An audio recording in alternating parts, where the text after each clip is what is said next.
Hello, everyone, and welcome to show number 210, which puts us over the top of 5 years of perpetual happiness, joy, content, and goodness. And with me is the ever smarter, better looking, totally captivating, very talented Mr. Stuart Butler. Hello! Alive. Not a single word is true. I know for most people that you're not used to, seeing anybody but my smiley, cheery, happy face at the bottom of the hour when we first start, but Stuart has graced me with his presence early on, and it has been a joy ever since.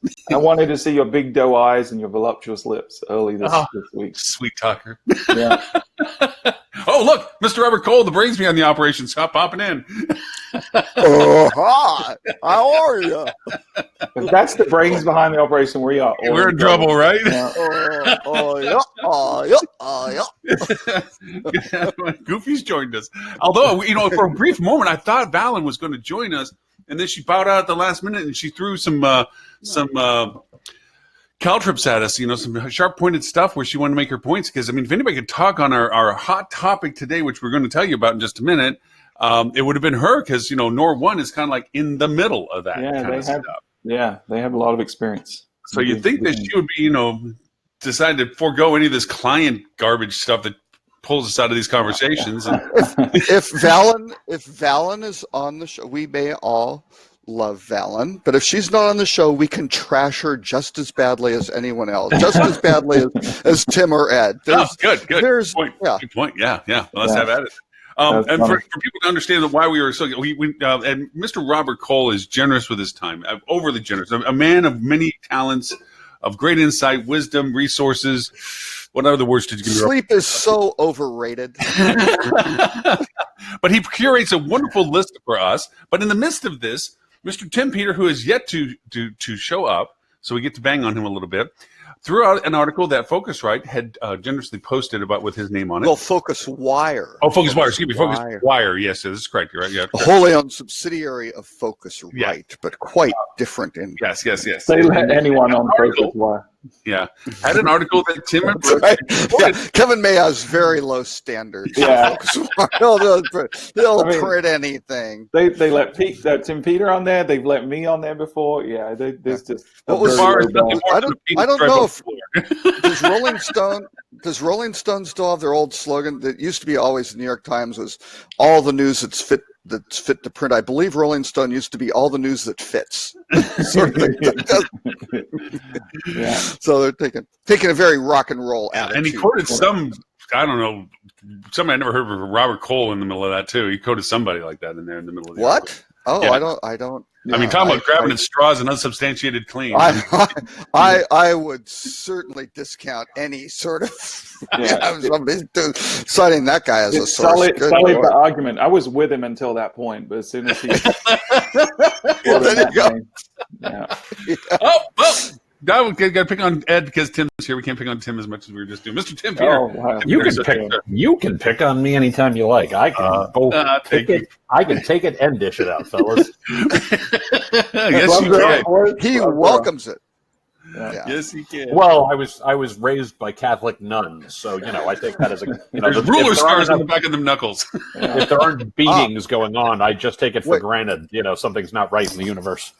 I somewhat fortunately, and I can thank my sister, was not raised by Catholic nuns. She went to Catholic school for, I believe, 6 years, and I know certainly in her sixth grade class, the first year teacher or the first year nun who was teaching did not come back to teaching and may have left the faith completely due to the rather rambunctious and devious behavior of my sister and her friend. And I wound up, because she was a few 5 years older than me, I wound up not going to Catholic school. I'm not sure if I wasn't invited or what the dynamic. I think they probably said any of the Cole family is not allowed to come. But right. So thank you, 12th, Tina. By the way, I think second grade through 12th. And to be fair, my high school was run by Catholic monks, Benedictine monks. And they were actually profiled on 60 Minutes. I'm very proud of my alma mater. I'm very proud of St. Benedict's Prep in Newark, New Jersey. Phenomenal school. They were profiled on 60 Minutes. It is in inner city Newark. The class makeup is about 75% African American. It's about 20% Hispanic, and then the rest made up of, Asian, white kids, et cetera, et cetera, et cetera. They have almost a 100% graduation rate, and almost 100% of the guys who go there graduate from a 4-year college, and they are frequently profiled because people are trying to figure out, how do you guys manage to pull this off? Wow. It's a really, really, really cool place. So how did they put you in context? Were you the one that pulled the bell curve down? I am the one who kept the bell curve down. That's exactly right. They started keeping those stats right after Tim graduated. That's right. When it was a lawless school. There's a 100% graduation since Tim left. Right, exactly. That is precisely correct. They started keeping those records 5 years after I left the school, so that they could say it's clean. 4 years after.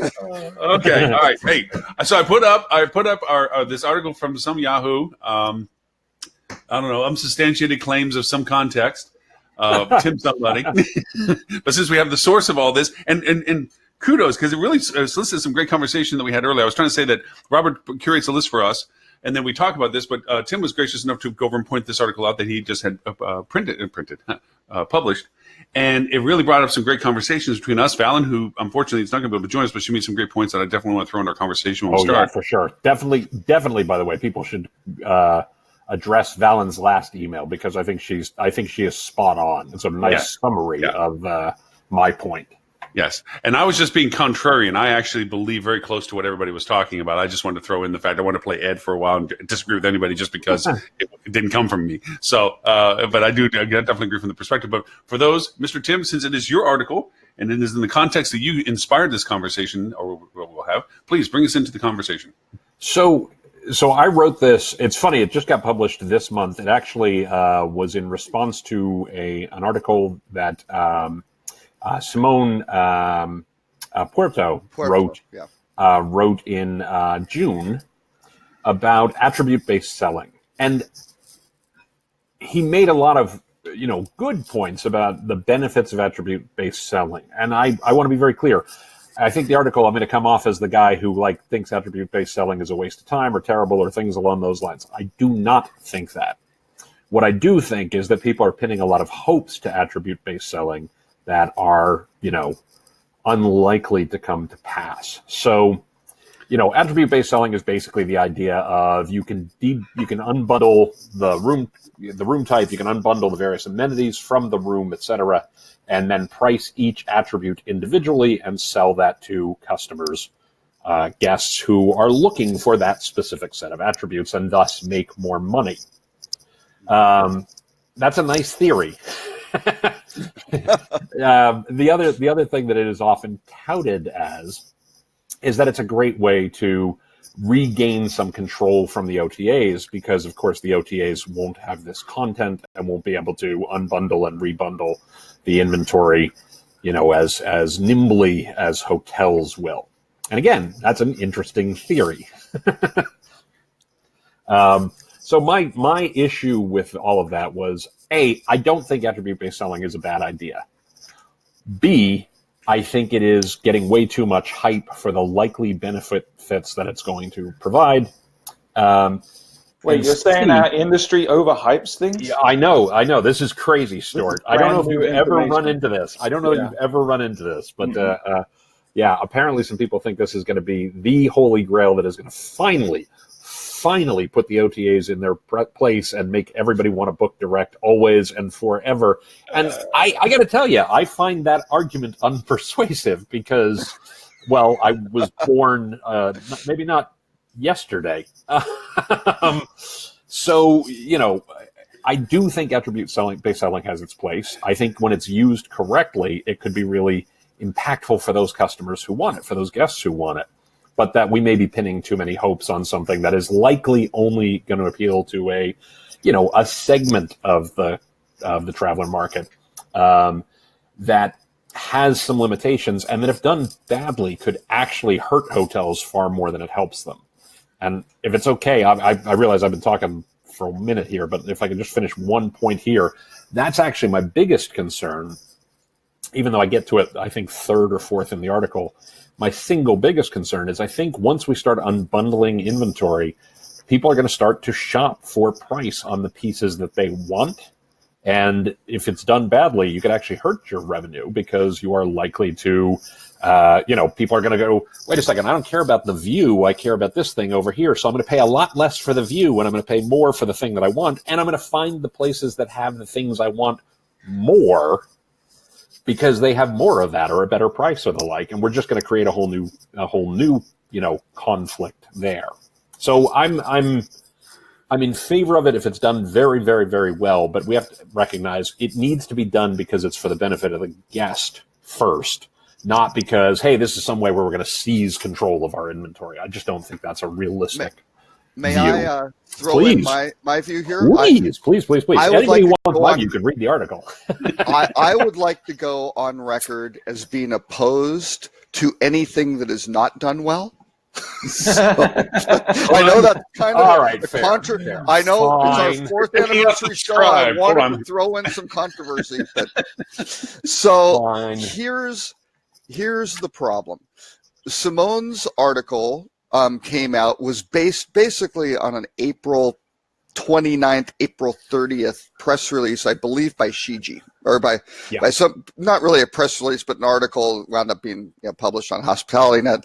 And with all due respect to Shiji and Derby Soft and Amadeus and all the large groups who are pushing behind this, that article was published with a very, very distressing graphic, which completely underlined my point that the hotel industry will fuck this up if they don't have a good strategy, right? Wow. Dude, I told you about the word stuff and you said it was okay. They will. They will. They have done it in the past. The strategy here was the classic hotel industry strategy, similar to the one for revenue management, where they took the page from the airline book, got a photocopier, and ran with it, sort of thing, right? Completely ignoring all the differences in the industry. Airlines have been very, very successful at unbundling their product. Right. And basically consumers hate most of it, right? They have a loathing for it. Yep. It has undermined their ability to comparison shop. It has convoluted a whole bunch of processes. It's not consistently merchandised. It's a mess, right? Now, the airlines are doing this very purposefully. Hi. Hello, Ed. The airlines are doing this purposely because they're leveraging their market position to basically expand their margins through this unbundling. The problem is, at least in North America, the major origin and destination city pairs are basically divvied up amongst major carriers, right? And that's how they can do it. Right? They have that market control. Hotels do not have that market control. And if you look at even airfares on their revenue management, and again, with all due respect to American Airlines, they just follow around Southwest pricing most of the time, and sometimes Spirit's. If it happens to be Spirit's nonstop Dallas-Chicago price, American follows that a lot, especially with basic economy. For most everything else, they follow Southwest, right? So this is not how the hotel industry, should be working. Well, not just that. I mean, we have to remember when you think of Hilton or you think of Marriott, who actually makes up, like what kind of property actually makes up the volume of their business? Oh, yeah. It's not the type of property that this type of selling is going to have the most impact for. Like this isn't going to have a huge amount of impact for Hampton Inns and Homewood Suites and Courtyards and Spring Hills, which is the volume leader of these franchises. And if I can jump on that for a second, I mean, that was the second point I made in the article. And I would say the same is true, frankly, for Marriott or Hilton or, Wyndham Grand or any of those other kinds of things. Not a mega resort. Because the room type differentiation we tend to see at any individual property tends not to be that distinct. It doesn't mean that this isn't appropriate for some hotels where they have very distinct room type inventory. But I mean, we can't differentiate the inventory we have many days. Listen, can't even successfully fulfill booking lockout rooms. Right. Exactly. So, Right. why don't we systematically solve that?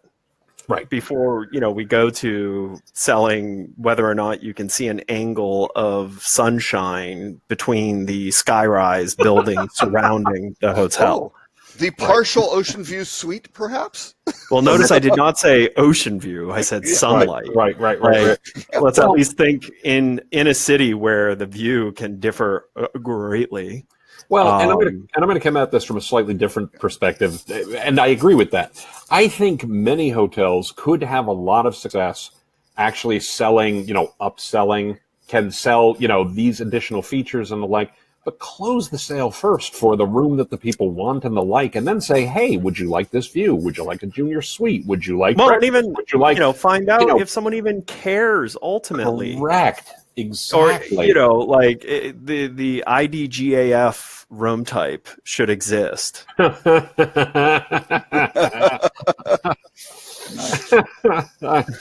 Yeah. Well, because there are times based on why and who you're traveling with that literally the hotel is a box to put your stuff in and a pillow to rest your head on. Right. Nothing else about the attributes of the hotel matter to you. And there are trips where that is true. And then there are trips where, I'm going to spend a lot of time at the hotel. For sure. So I care about certain things. So how about we start by trying to identify what's at play here and close what's at play and then try and upsell. Well, for a lot of properties, they need to get their house in order first. They need to normalize the naming conventions of their room types as a start, right? And figure out how they're segmenting them, because people do a terrible job of that. And they certainly don't want to add clunky stuff in the funnel to force people to make more decisions. And one of those decisions is, I'm confused, let me go somewhere where it's simple. So and by the way, travelers don't know what rate plans are. Why are they even in the dynamic of the sales process? Yeah, it's ludicrous. The industry's doing what it does with everything, right? It takes sort of a good concept of people have preferences and maybe you can monetize that to the nth degree and says, let's overcomplicate this and make it unworkable for anyone and something that people aren't even asking for. But I think Balin said it really well, because one's doing a lot of add-ons and upgrades and they do a great job of this, by the way. After the sale, and they do a great job, right? Fuel's doing some of that with room upgrades at check-in and stuff like that. Revenate's doing that, and that all works well if it's executed well. But and that's the big thing. The big risk of upsell is making sure that if you're putting it in front of someone that it could be of interest to, more often than not, you're able to fulfill their desire. This is one of my problems with some of how room upgrades have been done. Is my own personal experience as a traveler. I've actually been, every time it's put in front of me as, hey, upgrades may be available, for this much money after the sale, I've never gotten it. So you've unnecessarily opened my mind to there was something available, and I was willing to pay the price that they presented, but when I got there, it wasn't there. And it's happened to me every single time, which leads me to believe it happens a lot. Yeah. Well, that's just good floor planning in that case. They should be checking the inventory availability before they make the offer. I think that's how we execute it. If it's not available, you don't get presented with it. Well, and the first draft of this piece, I ended up chopping it out because it was too hard to make the point cleanly, in an article that had some length restrictions on it. But, I think everybody on this show knows, obviously I worked for what was Sendin Hotels for a lot of years, which, we sold Travelodges and Super 8s and Howard Johnson's and things like that. And then I went to work for the leading hotels in the world for a bunch of years. And over the course of the 10, 11 years, a bit of bookends, right. I have a pretty good feel for the various types of products and how people book online and the like. And my client portfolio today runs the gamut from at least mid-scale up.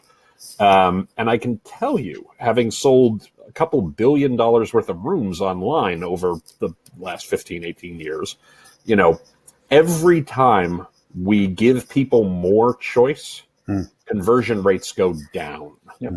Right? Yes. I actually started with a reference to the book, The Paradox of Choice, and then I just couldn't make it work in the context of the article and make the other points. Right. But the reality is, we always think people want choice, and they do want a degree of choice. But what they also want is a very clear, here's the thing you want. Here's the thing you might want. And here's the thing maybe sort of you could want if you wanted it. And then get the hell out of their way and let them do that. Because one of those three, one of those four is likely the right option for 95% of the people. Good, better, best is the level of choice that people want. Yeah. That's a great way to sum it up, Ed. And then have an off-ramp, right, to a different experience. For sure. That small percentage of people that want to be a pain in the ass, right? So you give them that option, but don't... For the Lauren Grays of the world. Right. Don't penalize the majority of normal people because you've got some weirdos out there that want to... And that's my point about attribute-based selling, right? For that segment of people, there's a story I use all the time when we talk about this, of any kind, when you look at faceted search or things like that. You've all seen, everybody's familiar, when you go to Google. When you go to Google, you do a search and it says all, and it says images, and it says videos, and it says whatever and whatever and whatever. What's interesting is that Google now knows enough about your intent based upon the search word that if they think a video is the right answer, they put the video right in the search result. If they think an image is the right answer, they put the image right in the search result. The reason that they've done that is because on a percentage basis, nobody clicks the little tabs at the top. Nobody. No, I mean, Google gets 3 million searches a minute. So, I mean, if a tiny percentage clicks on it, they get a lot of clicks. A lot of people. Right, but if a you lot of build people, but in percentage terms, for the spam level percentages, right? Exactly. You're going after the wrong opportunity, and that's fundamentally my issue with attribute-based selling. Yeah, I agree. Make it available to those who want it, which is going to be a small percentage. Let's not hang our hopes on the fact that, somehow OTAs who've done a better job of, e-commerce in the travel industry than anybody else, somehow they're not going to be able to duplicate this functionality. This is new data. Bullshit. Yeah, right? I'm sorry. And that is something that we should be clear with the hotels on. Right, exactly. Technical path to conversion is not a battle you're going to win. Correct. Right. That's right. Well, the article with the interview of the CEO of Expedia, I think he referenced they have 7,000 engineers and AI folks and data analysts and stuff. Yeah. I mean, there's not a... Well, and it's not just quantity. They're also capable of attracting the better skill, the better talent. They do. They have quality. And they've got leverage as well. What they actually are. They're a technology company. That's exactly right. Where hotel companies that have technology departments, inevitably an engineer knows they're going to spend most of their time doing the things that the non-technical person desired. Right. Where with Expedia, the engineers are primarily working for product people who are developing product for technology purposes. Well, and I'm gonna come at that from a slightly different perspective, Ed, because I understand the point you're making, and I agree mostly, but I look at it a little bit, 30 degrees off center from where you are, right? I think the hospitality industry is capable of attracting, and has in many cases attracted, some really competent, really skilled technology folks, and some really capable, really skilled product folks. However, exceptions to the rule do exist, and where I would agree with you is the gravity of a hotel. Correct. By the way, I agree. Not the same as the gravity of an Expedia. By the way, I completely agree with that. I actually refer to them all the time as gravity wells, right? Because they suck in everybody who wants to do that thing. What the hotel industry does, what the travel industry does, what the travel technology industry does in terms of attracting technologists, is they attract technologists who seem to be interested in solving those problems specifically for travel. So you're getting a narrower set of folks from the outset. What an Expedia can do, what a Booking.com can do, what a what a Google can do in some of their travel ambitions and the like, is attract engineers who are interested in engineering for its own sake. And so they just get to draw from a larger pool, right? So it's not even necessarily that the very best person in one place couldn't be as good as some of the best people at the other places. It's just that the universe of people who are going to be attracted to those two different types of places are going to be very differently sized universes. Very, very differently sized universes. Well, let's not call them both universes. One would be a solar system, while the other would be a galaxy. Yeah, I think that's a reasonable. Would be a correct depiction of scale? Yeah, I think that's very accurate for sure. Yeah, for sure. So, but that's fundamentally what drove the article. But let's also not forget that I really feel like attribution-based selling is a stock market thing. I think this is a project that was created to have talking points to shareholders that was going to take a nice long time to get to a point where, like we actually are doing it now and it's not actually doing all that much. It's a great never-ending project that you can point to as creating mystery on future growth. And let's face it, that's what public companies have to do, is they have to make it hard to find the endpoint of growth. Oh yeah, for sure. But the way they're going to solve the problem and really make this successful is if they use blockchain to accomplish it. Because then, only Airbnb, completely immersive virtual reality. Everyone will blockchain and VR is how they will solve this. Blockchain, VR, 5G. Yeah, I mean for sure. With Airbnb thrown in. For sure. So I'll just throw in one thing. This is not new stuff, okay? Let's go back to the 1980s. Just picking up on what you guys were saying. The good, better, best. 1985. Oh, sorry, bingo card. It's the 4th anniversary. Got to fill it up, right? Right. Four Seasons. 5th anniversary. What did we do corporately at Four Seasons? We decided to go with moderate, superior, deluxe as 3 fundamental standard room type categories because it was good, better, best. Right. And then you could have very different hotels and very different things, but the customer could kind of understand, okay, and I want a suite. Oh, then there's some other stuff. That's great. By the way, simple. I also want to point out another reason why the architectural investment and attribution-based selling is insane, because the people who actually care about it enough know how to get that, which is you just call. Actually, exactly. Ed, you want to do a funny thing? Since Robert's doing his history, I'll do mine real quick because this is a very, very fast thing. So I used to run an online travel agency during my time at leading called luxres.com, right? I remember it. Yeah, which we ultimately shut down because we didn't want to invest in it. I mean, fundamentally, we knew it was embarrassing to be that successful, really. No. Like most online travel companies that were developed and invested in by a hotel group, inevitably the hotel group realizes that they don't want to continue investing in it at the level it should be invested in to correctly acquire consumers. Correct. That is absolutely correct. Yeah. It was actually profitable. It made good money, but to get the growth that people, originally thought it was going to get, it was going to take a lot more investment than anybody had the appetite for, which is fine, which is totally fine. But our best-selling product, our most profitable product, was packages. We sold some tremendous packages because we were able to put together, as you might imagine, as a luxury company, some really spectacular packages. The way that we sold the most of them, by far, we did all kinds of testing around this, was we would have a promotion page, a package page. We would develop a page to merchandise a package. And we would offer the good, better, best version of it.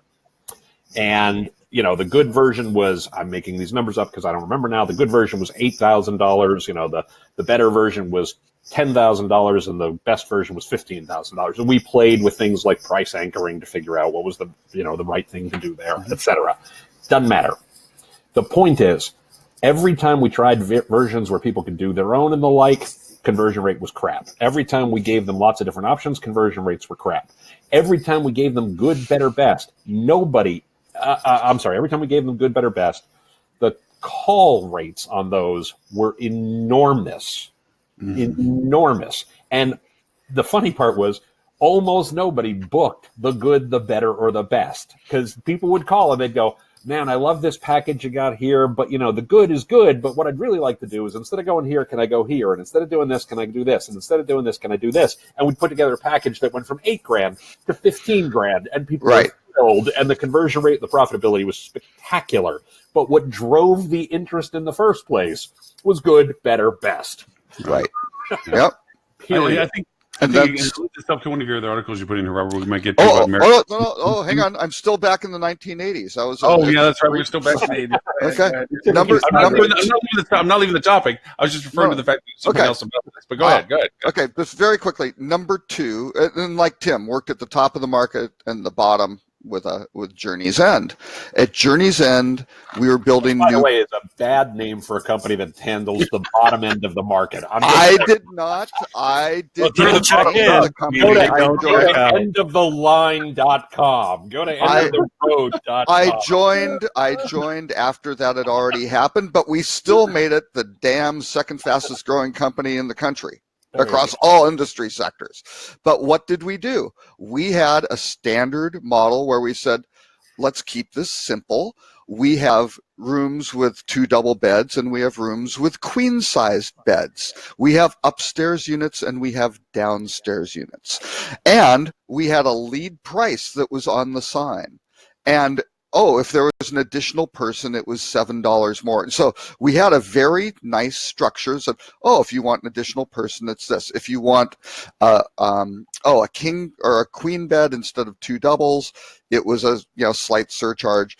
And if you wanted, I think it was a downstairs versus an upstairs, that was a little bit more. So basically, you could figure out at any property, you saw that lead price, and if you were an insider, you kind of figured out, nothing's going to be more than whatever, $15 more than that, right, for what I need, right? A very, very simple calculation. Right. And it worked miraculously, and not because it was, just all structured like it made sense, and it produced value for the things that customers were looking for. The downstairs room had like a sliding door to the parking lot, right? That's better than having to go upstairs because a lot of these didn't have elevators, right? So, yeah, you had things like that, and you just kind of it was completely customer focused, and the pricing reflected the value that the customer like perceived. A Ryanair style. Well, even more simple. I worked for Wyndham. We owned Super 8. Super 8 when it started in 1974. You know why it was called Super 8? $8 a night. $8.88 a night. Which was a third higher than Motel 6. Yes, so it was. Talk about expanding margins. Yeah, and it was incredibly successful because they simplified it. Right? They simplified it. Now, is that appropriate in 2019? No, of course not. But somebody might be able to get away with doing. The thing you have to always remember as a marketer is you care a lot more about what you're doing than your customers care about what you're doing. Wait, no, stop, Ed. That's not. And sometimes you do have to take a step back and ask yourself, are you doing this for you? Right. Or are you doing this for your customer? Right. And attribution-based selling is not for the customer. Not for the customer. No, and I'd like to add to that statement 2 things. One is that women were charging resort fees and saying, these are all things we're offering to you, and we're charging you the opportunity to be able to to have this access and so forth.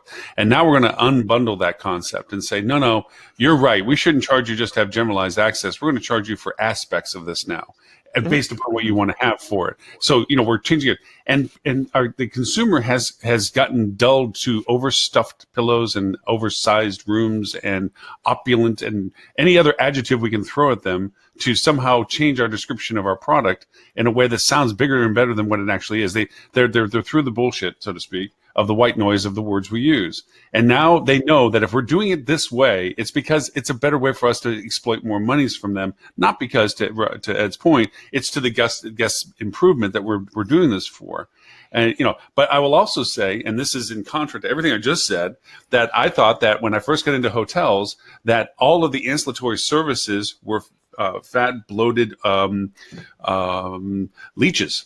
that didn't know how to run a business, because restaurants relied upon the hotel, didn't care about whether they made payroll because they didn't have to worry about it. Their expenses were covered. The repairs were somebody else paying for it. The hotel paid for the restaurant whether it was profitable or not. So the restaurant didn't run as a business; it ran as an accessory. And I thought that if you could put some entrepreneurship into the ancillary services in a way that said, if I didn't have this big building over me with all these people sleeping, can I still do business? I thought would have been a good kick in the butt for most of them. And it was, and it helped them in those things, spas and everything else included. So I would say there is a value proposition to making them sink or swim on their own, that they have the value proposition that they have to run as a business, but not to the point at the detriment of the guest experience that now the guest has to decide whether they want it or don't want it by paying for it or not paying for it, or having it included or not. Well, you need a budget and a strategy for each of your operating departments. So you say, here's food and beverage, and if your strategy is to break even or even lose money running this fine dining restaurant in the basement because you think that you're doing something where, hey, we reserve tables for hotel guests, and that's the only way you can get to it, and that way we can get a higher room rate or something like. Okay, yeah, but then that's maybe just that, correctly maybe that attributing. Like if that Exactly. raises your rate on the Right. hotel side, you need to attribute some of that raised rate Absolutely. correctly Yes. to the loss leader. Right. Right. I mean, so it's correct and incorrect. Like it's not one size fits all. Because I would make an argument that a restaurant that draws people into a hotel that otherwise wouldn't be at that hotel actually creates a opportunity of awareness. Oh, that absolutely. hotel's a great place to stay, because if a hotel's got a great restaurant that locals want to go to, when their friends ask them, where should I stay when I'm coming to town, they're going to recommend the hotel with the great restaurant. Wait, Ed, I'm very confused. It sounds to me like you're talking about an integrated marketing and sales strategy for all of the services. No. We've all learned. Without breaking it out by separate. We've all been in this industry long enough to know Witchcraft. that the healthiest organizations in this industry have incredibly strong silos with very thick walls, and each silo is incredibly protective of its own interest, despite the overall health of the organization. We know that is proven successful in this industry. Let's not go talking about this hippy-dippy, everyone should be aligned to the same, business focus and ultimately be going towards the same overarching goals. That doesn't work. It doesn't. And it does work, especially when those thick walls and these silos try to outcompete against each other. Oh, and they have to. In order for silos to be successful, they need to. Yeah, they need to actually be actively trying to kill each other. Those are the most successful businesses. Yeah, that's right. Exactly. Yes, not to mention individual agendas, politics, and sandboxes. All things must be maintained. Well, that's a given. The most interesting silos are nasty. Meetings are nothing more than Shark Tanks with blood in the water. Oh man! With that in mind, I was thinking about the Marriott Bonvoy. They're extending the carrot on the pole just a tad farther, where now it's not just standard rates for points redemptions. It's highs and lows and mediums and in betweens, and gosh knows when and where. So I'll put the link up on Mr. Robertson. Since it's your article, I'll let you. There's no better way to cover up that you're struggling than to create so much complexity that no one can get to the bottom of what's going on. Right. Wait, I didn't think we were talking about the WeWork IPO. Yeah, I almost put in the WeWork IPO. I almost put in an article for it, but there was other stuff to include. But the Bonvoy thing, I actually think it's kind of a smart. This may be a little contrarian. I think it's kind of a smart move by Marriott on this, because that way they can start yield managing a lot of these, because a lot of these hotels have real problems dealing with we're getting 12,000 points or whatever, or the value associated with that, and we are sold out because of these massive events. Or here's a period of time where people aren't going to stay because 12,000 points is ridiculous for that amount, or whatever the case may be, right? So it kind of gets that aligned with it. Some airlines have done it. They're introducing a new lever at the property level to allow them to merchandise a little bit and times when it's peak and times when it's quiet. I don't. Right. Yeah. I think it's okay. I don't think it's got the consumer's interest at heart. I think it's designed to make more money for Marriott. And right. Yeah, and I think in terms of the consumers, yes, there will be, certainly folks who are quite upset about it and go, oh, they devalued the value. Well, yeah, exactly. They devalued it. These programs are not, when you put Starwood and Marriott together, we said on the show. It's not a loyalty program. It's a rewards program.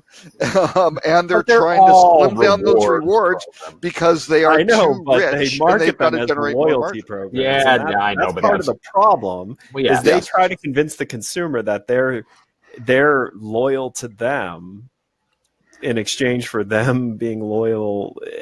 Right. That's not at all. It's hey, you got all this stuff that kind of forces you to stay with us. Now we're just putting some exceptions in on, if you want to come here when we don't want you, like, okay, we'll let you do it, but you're going to pay for it. Right. Yeah. So the guys who stay at Fairfields a whole bunch of times to be able to stay at a Ritz-Carlton once, that's going to be a lot harder. Yeah. I felt like that's much harder. One thing for me that was a slap in the face, I think, to the members was where it says there was a question like, what happens if the point value changes for a stay that I already have? And it was basically, if it's now going to cost more points and you've already got a stay, you're good. We're not going to charge you extra. Right. But if for some reason the number of points to get that stay decreases, we're not going to magically make that right with you and recredit the things. You've got to go and go cancel the room and hope that another room is available and go rebook it yourself. So that, assuming you're not within that cancellation window where then you're just screwed. So because loyalty, you really want to make sure that it's heads I win, tails you lose. Yeah, from the company's perspective. We don't have your best interest in heart. Let me show you how. Well, I also say that I think this is to the benefit of Marriott as a brand because, and I'm not saying that hotels do this, but there's a way of gaming the reward system for occupancy percentages that will allow you for redemption rate values based upon your current ADRs. And if you have the ability to put yourself over certain peak levels of occupancy percentages, then Marriott as a brand has to redeem you at different ADR levels. And I'm sure by increasing the point spread, that will reduce the ability for redemptions, which, yes, to your point, Robert, helps the hotel mitigate its redemption percentages, but they're still under obligation. The second is it also means that the brand has less obligation to pay at ADR levels if certain occupancies aren't hit, because less people are doing the redemption values to draw them in. So, again, it is to no guest benefit that this exists. Right, and that point I made is an illustration of that. Because if you remember to last week's episode where we were talking about how Disney really cares about the guest experience and wants to reduce friction, and they did the whole Magic Band thing, and then they realized, oh no, guests are going to have to put in 16 numbers to identify themselves and connect them to the band, and that's too much hassle for a guest. So let's spend $1 million. To fix that little problem.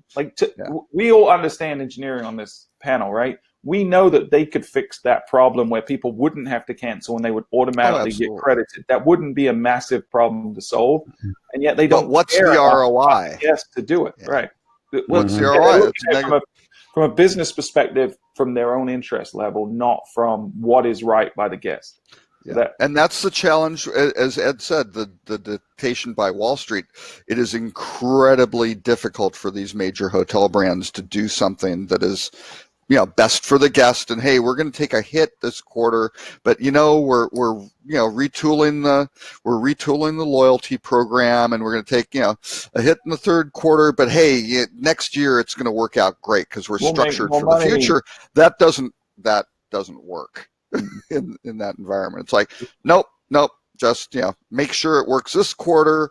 And by the way, we want that in the future too. So we'll take both. They like to check that box of both. Hey, do we have someone else joining? I was going to talk. Yeah, I can't. There's a little black box that popped up here, and I don't know. Someone had their joined hand raised, Scott, so I just clicked the green check. Hey! Oh, and he's sideways. Though. Hey, Scott, you got to unmute your microphone. Here, let's not make Scott feel bad. Okay, now we're doing. Don't press the big red button. So don't push the big red button. Do not push the red button. Yeah, which. Just the microphone button. So Scott, there's a microphone button that you got to hit to turn on your microphone. Up at the top. Right next to the video button. Got it. You already clicked. There you go. There we are. There we go. We good? Yeah.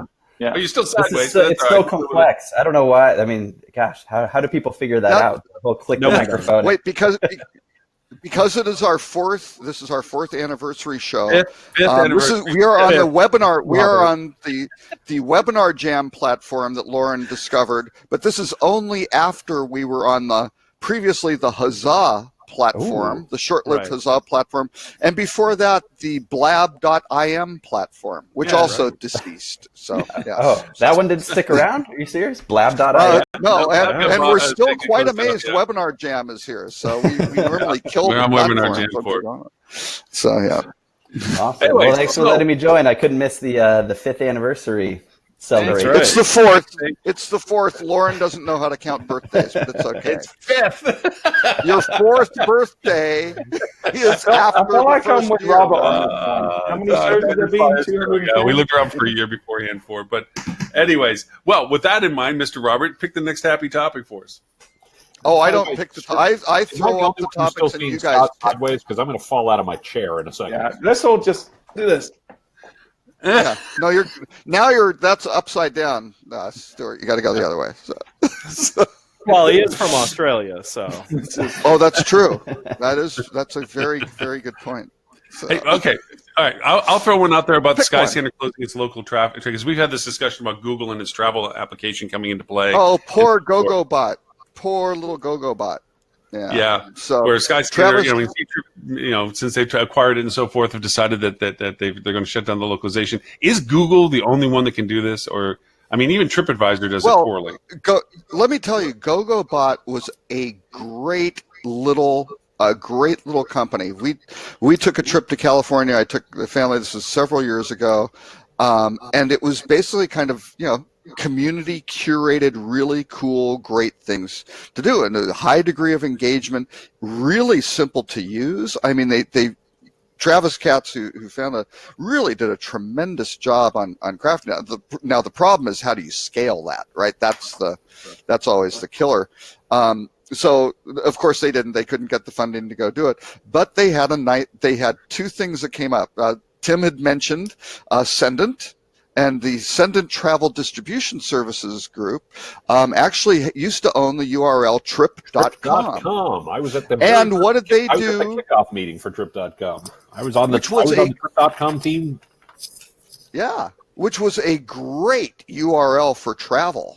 And what did they do? They let it lapse. Yep. And Travis picked it up for. Yep. They let after it lapse. I left the company, let's be very clear, long after. We are talking. Yeah, just completely ridiculous. He didn't have to go pay $10 million. Famously, Hotels.com was acquired for $11 million, right? It was Hotel Reservations Network, or 1-800-96hotels.com, which was not quite as good as Hotels.com and probably worth the $11 million spent. But anyway, so Travis did that. That was great. Trip.com, and then was acquired by Skyscanner, and Skyscanner was acquired by Ctrip.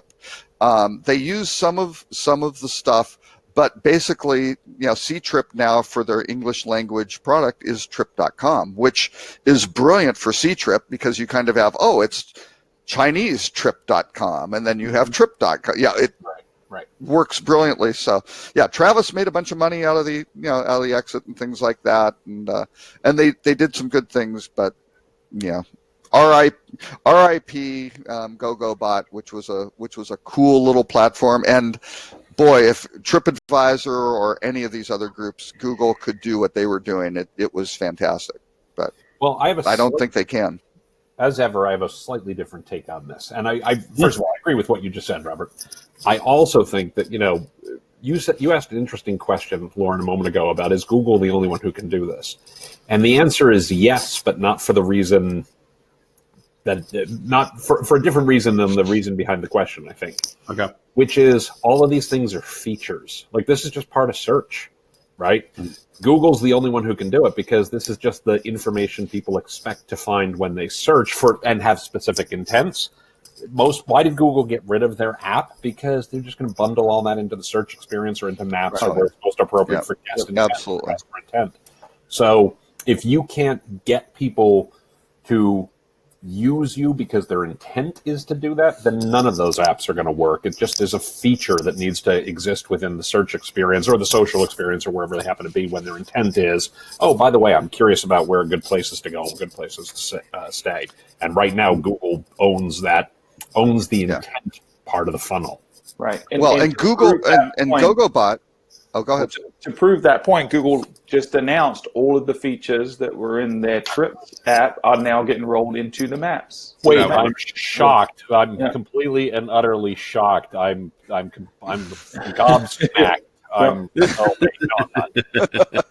Nostradamus over there. It does lead to the fact that one of the other articles you pointed out about that for the first time there's zero clicks in Google compared to click-through actions, and I thought I read that article into being a little bit more about the fact that you're just inquiring and you're not acting. You're the assistant engagements and so forth. The questions and so forth, but you're not acting on what you're only getting a query back or something like this, and you're shaking your head, Tim. No, because you're getting the answer to your question. You're done. Right. The answer boxes are appearing more and more, and more and more queries. And we should talk about the Rand Fishkin, who spoke at the Milestone conference a couple of weeks ago, who was great. Founder of the Wizard of Moz, right? Had founded Moz way back. No longer at Moz, by the way. No. He's got SparkToro. Yeah, SparkToro is his new venture, but with that, and all that data that he figured out was from JumpShot, which is a great little analytics firm. I was talking to Ed about it yesterday. I love JumpShot. Darren Baker, who's the CEO, former Travelocity, I always forget the name of that damn company. Switchfly. I don't know why I can never remember Switchfly, but because they weren't always Switchfly, they were something else. They were EasyRes for a while before that. I can't remember. So, but with that, JumpShot, little known fact, has outstanding shopping cart level data. Right, they can figure out who's buying what was the exact navigation path. How do they do it? They're owned by AVG, the antivirus guys. So it's all anonymized, but they've got all the full string of your, whatever's going into your browser and getting clicked on, because they got to go check and see if there's a virus related to that, and that's good. They're keeping you safe, but at the same time, they're just anonymously putting that information on the side and then allowing it to be mined, which ironically, again, then going back to the 1980s, since this is an anniversary show, the original funding of Pegasus was dictated by Trident Capital that they would develop a business intelligence product, taking all of those requests and responses for hotel rooms, anonymizing it, and putting it back for an analytics product, which they never did. But that is a very, very interesting business with very, very powerful data, and I'm hoping to get a hold of Darren and those guys and see if they want to do something that would just be on the travel vertical, which I think would be very interesting to see these click-through rates of how much stuff is flowing through Google versus what's actually winding up going to OTAs versus going to hotels at the top of that search funnel. I think that would be fascinating, and I'm not sure if I can convince them to do it. OTAs actually come through Google anyways. Well, yeah, but they can figure that out. They've got that whole stream, right? Which is pretty amazing. Right, so you can see exactly what's happening. So we've been dominating this guy. But just had a chance, since we have the pleasure of your company, what's been going on?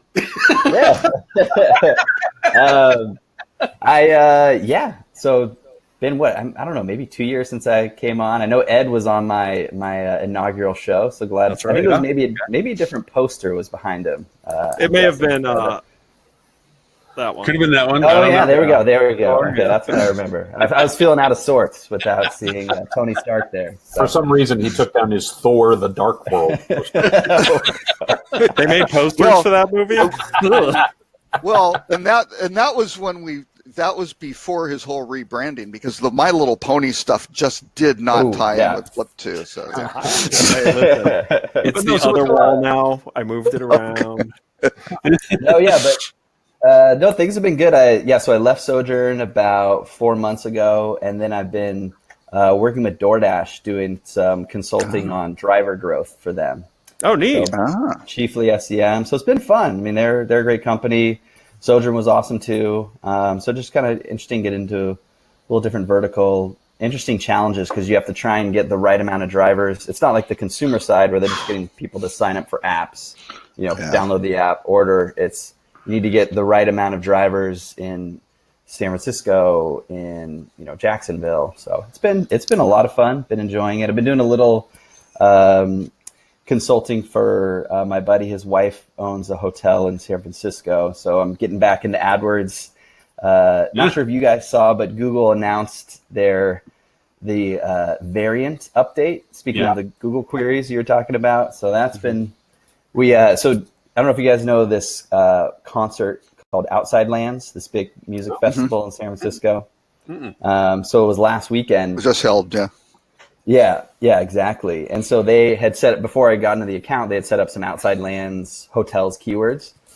So I dug in the other day, and oh my God, the change just totally messed it up because they had a bunch of, there was this fairyland in New Hampshire that people were searching for hotels near, and it was matching for that. And it was just... I am from New Hampshire, and I have never heard of Fairyland. It was it was at least like 50 Fairyland. Clicks. But then again, too, I'm also from Southern New Hampshire, and I have never seen Southern New Hampshire University. So... just don't go to the south of the state, I guess. But but everything's been interesting. Been digging DoorDash, but I still love keeping a pulse on the travel world, especially hotels, and watching the Google Hotel ads migration kind of from afar. That seems to have been interesting. Sure, there have been some headaches on your guys' ends. But. So are we the pulse, or I always looked at this show as more like a spurting artery? I don't know. Oh, that's painful, but might possibly more accurate. We spent a lot on this show, but it is not blood. No, it is not. No, actually, to your point about Google with the changes in the tool sets and stuff like this, there's nothing more frustrating than trying to show a client stuff and where to navigate and so forth, and literally the screen changes in front of you. Yeah. I had a slightly different experience. I used to teach NYU, and I was doing an analytics class, and we used to do these 3-day intensives, Friday, Saturday, Sunday, and I spent all day Friday showing them things and how you use Google Analytics, and then we started Saturday to pick up again, and they'd done a big update to Google Analytics. And I was like, it was when they moved from users to visitor to users, and visitors to users, sessions and stuff. And I was like, hey, all that stuff you learned yesterday, just throw all that out. Throw all that out. It's all gone. Yep. Yeah. Well, I mean, that is no longer true. Yeah, I'm having a problem with auto tagging. I shut it off again because it was giving me some bizarre strings. Oh, and then I found out that on some platforms like Adobe, Ed, as I was mentioning before, will auto tag the auto tags and re-isolate the source and resuspend the attribution strings. And if you modify them, you could actually begin to isolate out other auto tags so that you get attribution the way you would like it. It's almost as if you're going into the core code and changing source values. And so you can begin to skew your own data just because you can. And some agencies do. But I won't name names. Anyway. Attribution theft is real, people. Attribution theft is... I am making that T-shirt. I am making T-shirt. Attribution theft is real. Hey, okay. So one of the other articles, just to throw back into this thing, because Robert pointed out last show that since July 6th, is it, Robert? We're finally at negative RevPAR growth? Yes, I actually did a little presentation for the HSMAI Marketing Advisory Board, which was I ruined everydy's day. I just really brought, which I kind of do to this show too, I know, but that's. Yeah. Did you use the meme I suggested? The everything's fine? The dog and the room on fire? Yes, exactly. So, it's not a great situation for the hoteliers. Basically, everything plateaued in 2015 anyway, and nobody's really been talking about that. But the peak occupancies, when you really look at like the peak week, which is normally like around week 30, which we're in week 32 right now. When you look at that, well, the peak occupancy was like in, I think it was 2015, 2016. It was like 77 point. Well, now we're down at like, 75, 76. So we aren't even hitting those occupancy peaks. The growth in terms of ADR is not climbing where it was. And you're now starting to get year-over-year negative RevPAR growth. And the Hotel Data Conference was this week. I unfortunately did not attend.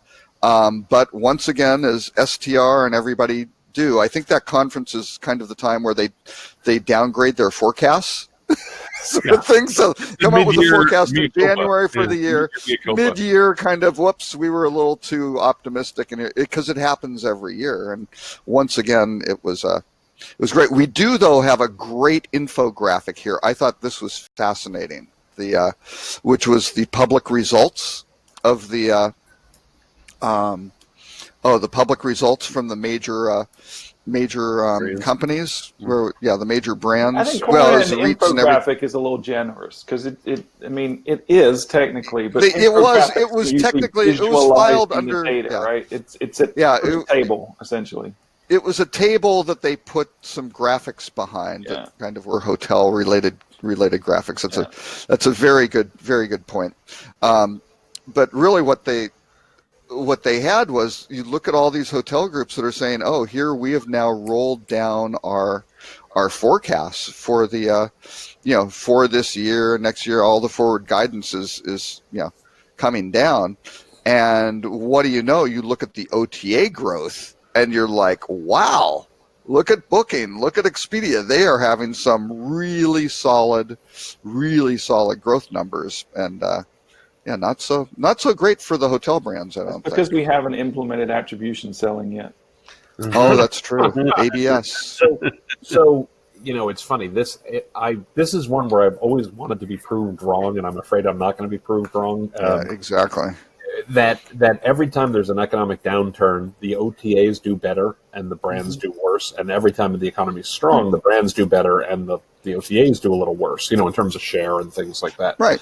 Because customers want more accountability. They want easier access to if there's a problem, they want to be able to go right to the hotel and things like that. And when plus hotels reduce their marketing budget as well, which is there's absolutely for sure. Yeah, that's a great point, Scott. Scott.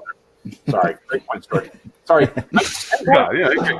It's like kind of wait, the guy in the blue shirt, the guy from New Zealand's name is Stuart? I always thought his name was Scott. This has been going on for 4 years. Damn, I'm so sorry. I literally think that's the third time he's called me Scott. I might just change my name legally. That's like the second time I've called you Scott. Come on. Most of the other times I call you something else that we don't say on there. But yeah, I think that's a really great point. The reality is that folks do look for better deals, and hotels seem to shy away from marketing. You roll all those together. Oh, now we've lost Scott. You offended him by making fun of my name. But we kind of create these problems of our own accord a lot, and it just drives me nuts that we keep saying this and taking credit sometimes for when things are good, and going, look, we're stealing share away from the OTAs. And it's like, customer behavior is also different. Right. And I wrote an article recently for Hotel Executive that kind of pointed out the fact that we've had such a good run of great economy, just the industry's been growing every year, and yet we've kind of rested on our laurels and accepted whatever our reliance on OTAs was. But we should have been working hard throughout that period to reduce our reliance on OTAs, because if you think about the last time a downturn happened, everyone's reliance on OTAs increased, but it never came back down. So what's going to happen this time? Where are we going to turn? Like, if you're already 70% reliant on OTAs, which some people are, where are you getting your business from? Are you if you're already 70% reliant on OTAs, just do not have a sales and marketing team, and that will make up for some of that. You have no choice, right? You're going to have to go all in and just say, the OTA is my brand now. because that's the only way I can generate business. And as I long would as you argue don't have an identity crisis relying on about the- that, you can actually make that work. Maybe Sure. so. I would argue if you're already 70% dependent on the OTAs, you don't have a sales and marketing team. Well, you may be paying Well, one. you though. might. You may Yeah, have well, staff that's- who's you might getting have paid. They expense. just aren't producing any value. Yeah. Right, but realistically, those folks are just retired. They just have to come and stand in line for 40 hours a week while they wait for their check. But they're Yeah. still putting out those postcards at the beginning of every year to drive demand. Someone's got to do that. So Oh. actually, I just pulled up this little thing. I thought there were some interesting quarterly performance stats. So, first quarter, okay, actually occupancy was up 8 basis points versus the previous year. So you go, okay, that's pretty good. Second quarter, it's off 22 basis points. Third quarter, so which is quarter to date, off 52 basis points. So all of a sudden things have turned and are heading south. So you wind up, and in all of these for occupancy, ADR, RevPAR, the year-to-date stats are all worse than the 52-week moving average, right? So everything is basically headed south. So, same thing. ADR variance, it was up 1.18% in the first quarter. So just 1.2. It was about 1.4 in the second quarter. Was heading up. Okay, it's okay. Well, third quarter, and again, this is the strongest quarter of the year. Only up about 0.8%. So that's coming down. And what happens with RevPAR? RevPAR was up 1.2% first quarter, just under 1.1% in the second quarter, and now it is at 0.09% growth in the third quarter. So it hasn't gone south yet for the quarter. For weeks it has, but Right. not good. And the point that I made was, if you look back to 2006, this is looking a lot like the exact same pattern that happened in 2007. Global financial crisis didn't hit until September of 2008, Right. but this is looking exactly the same of what's happening to occupancy. Tailing off. Then all of a sudden ADR goes down, RevPAR goes south, and then something big happens, right? You're a resident historian, right? I I'm have been old. Whether we like it or not. saying, correct. You will learn your history, whippersnapper. But you keep all this data and things like that, and so I have a question for you specifically. Yeah. I Why? have been saying for some time that when we have when our next recession comes, it will likely look like a traditional recession, right? 2008 was not a normal recession. You're There's a right. reason why it's You're right. called the Great Recession, right? Mhm. 2002 was not a normal business cycle recession, right? It was caused by external factors and the like, and the bursting of the dot-com bubble to some degree. When you're saying the data looks like what we saw in 2007, are you saying that we're seeing the same indicators that we see historically before recessions, or are you saying we're seeing the same indicators that we saw the one and only time the economy the indicators you see had hardcore? I think for 2008 there were certainly indicators that there was going to be a recession. I mean, right now you start looking at the government treasury bills, and all of a sudden they've gone inverted, right? Where the the short term yields are lower than the long term yield curve inverted. That normally within 18 months you get a recession, right? But these are all the things. I think what happened in 2008, there was probably one coming, but then there was a catalyst that went boom. Same thing that happened in 2001. Yeah, September 11th. Nobody saw coming, but you had this overheated, dot-com bubble that had just burst, some other things, that happened before. That was really 2000, and things were kind of unwinding a little bit. And then all of a sudden you had this event that just catalyzed it and really, made it go. So no, I think right now I think a lot of folks on Wall Street are loving the volatility because they just make a ton of money. All these algorithms are just going, crank it up, send it down until something triggers Are we an saying adjustment. normal recession, or are we saying abnormal recession? We can hope for a normal recession. My fear is that there will be some catalyst that makes it a big adjustment, because that again seems to be what the algorithms and the street kind of likes, right? I don't know. They like the volatility when there's uncertainty, but at some point things have to get. You look at historical PE ratio. You just look at all the fundamentals. You go, wow, overheated. The Fed lowering interest rates preemptively. You go, wait a second, guys, you're just throwing some fuel. Why don't we store the fuel cans near the light, near the campfire where we can see them, sort of thing, right? I don't know. Yeah, so yeah, I see a lot of signals for watch out. I don't know what will happen, what the trigger will be, but my hunch is there may be some trigger that nobody sees coming, which makes it bad. And again, with all this extended overheating, the adjustment's going to be deeper, right? One would think. I mean, what puts on the brakes if something catalyzes that is, it's certainly not going to be a 2-point interest rate cut. Well, right. Because there's nowhere to go. So wait, we can't have negative interest rates. So that's okay. We're on the inclined tightrope. We're on the unicycle. We're juggling the raw egg, the bowling ball, and the live chainsaw. What could go wrong?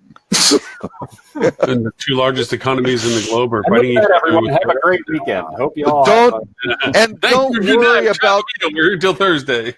don't worry about the nuclear missile exploding in northern Russia. That's nothing. Or us getting out of the nuke treaty.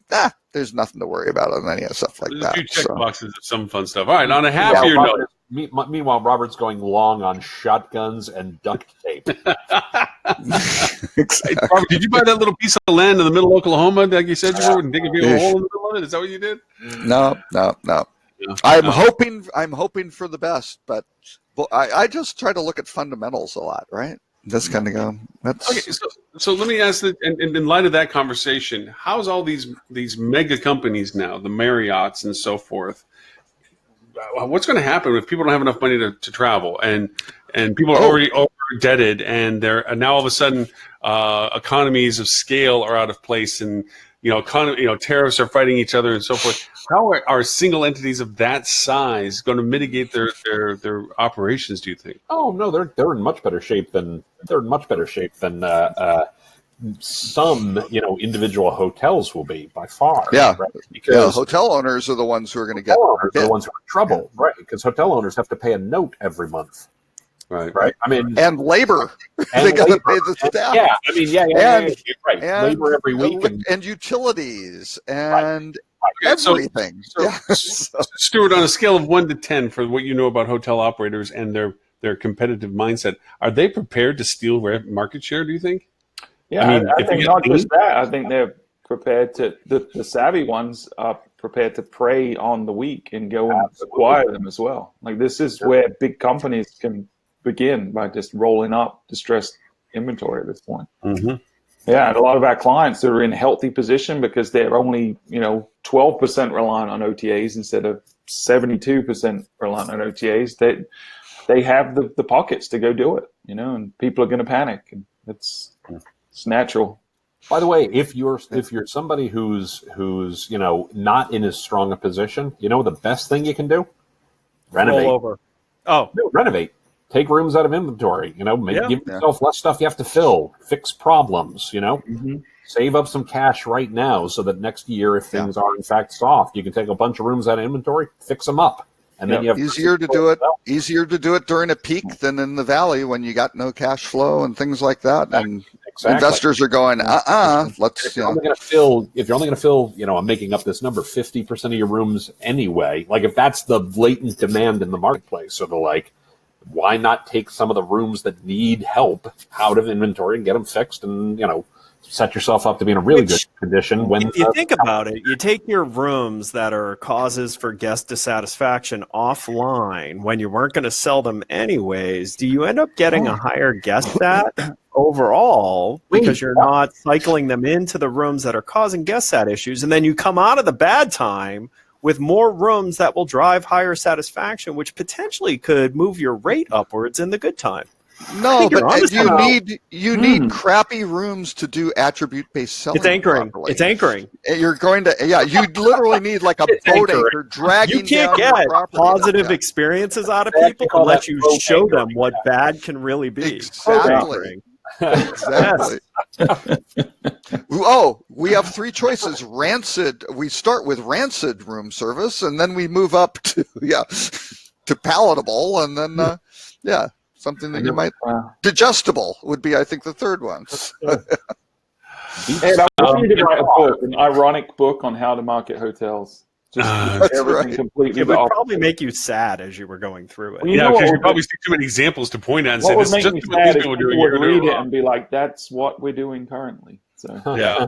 Hey, Robert, did you have any malice intended since Tim has some loose affiliation with Wyndham about pointing out all the articles of? By the way, you guys know I'm recusing myself from this discussion. I was going to say Tim is recused. Wyndham. I just thought Robert was trying to be malicious by pointing out a couple articles about Wyndham. I'm not exactly sure what's going. Well, you don't want to ignore the elephants in the room, and this is a pretty big elephant. So, are you talking about Tim? You're calling him a big elephant? Dang. I absolutely disagree with that, and I disagree for 1 second. And full disclosure for those who don't watch the show. Why do you keep saying this? It's only us watching. Exactly. Nobody else sees this. This is our therapy hour, man. What are you talking about? But I am a shareholder in Wyndham, and my better half is gainfully employed by Wyndham. So I always tread lightly on these stories. Yes. I would point out, and I can't remember which one it is, and I don't have the link because of reasons. I don't have the link up in front of me at the moment. HPT and RLJ. They're two different groups. I believe it's HPT. I can't remember which one of the groups is doing this. I remember reading the article, and I just have them confused in my mind. I think it's HPT. But if you scroll down to midway through the article, they also talk about the fact that they have 30 to 40 Marriotts that they are also reevaluating. And they own Sonesta, and they also own Sonesta.